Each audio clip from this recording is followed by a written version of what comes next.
नमस्कार दोस्तों, उत्पन्ना एकादशी की हार्दिक शुभकामनाएं। प्रत्येक माह के शुक्ल पक्ष और कृष्ण पक्ष में आने वाली एकादशी तिथि का विशेष महत्व होता है। यह विशेष दिन विष्णु जी की पूजा अर्चना के लिए समर्पित माना जाता है। मार्गशीर्ष माह के कृष्ण पक्ष की एकादशी तिथि को उत्पन्ना एकादशी मनाई जाती है। धार्मिक मान्यताओं के अनुसार इस दिन देवी एकादशी की उत्पत्ति हुई थी। उत्पन्ना एकादशी के दिन विष्णु जी की पूजा और व्रत उपवास से पुण्य फलों की प्राप्ति होती है और जीवन में सुख समृद्धि और खुशहाली आती है।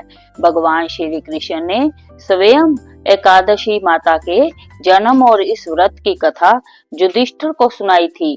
सतयुग में मूर नामक एक बलशाली राक्षस था। उसने अपने पराक्रम से स्वर्ग को जीत लिया था। उसके पराक्रम इंद्र, वायुदेव और अग्निदेव भी नहीं टिक पाए थे। इसलिए उन सभी को जीवन यापन के लिए मृत्युलोक जाना पड़ा। निराश होकर देवराज इंद्र कैलाश पर्वत पर गए और भगवान शिव के समक्ष अपना दुख बताया। इंद्र की प्रार्थना सुनकर भगवान शिव उन्हें भगवान विष्णु के पास जाने के कहते हैं। इसके बाद सभी देवगण क्षीर सागर पहुंचते हैं। वहां सभी देवता भगवान विष्णु से राक्षस मूर से अपनी रक्षा की प्रार्थना करते हैं। भगवान विष्णु सभी देवताओं को आश्वासन देते हैं। इसके बाद सभी देवता राक्षस मूर से युद्ध करने उसकी नगरी जाते हैं। कई सालों तक भगवान विष्णु और राक्षस मूर में युद्ध चलता है। युद्ध के समय भगवान विष्णु को नींद आने लगती है और वो विश्राम करने के लिए एक गुफा में सो जाते हैं।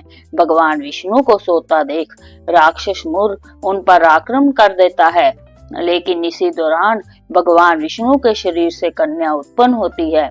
इसके बाद मूर और उस कन्या में युद्ध चलता है। इस युद्ध में मूर घायल होकर बेहोश हो जाता है और देवी एकादशी उसका सिर दर्द से अलग कर देती है।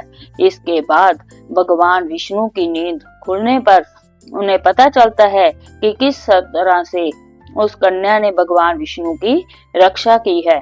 इस पर भगवान विष्णु से वरदान देते हैं कि तुम्हारी पूजा करने वाले के सभी पाप नष्ट हो जाएंगे और उसे मोक्ष की प्राप्ति होगी। जय श्री हरि।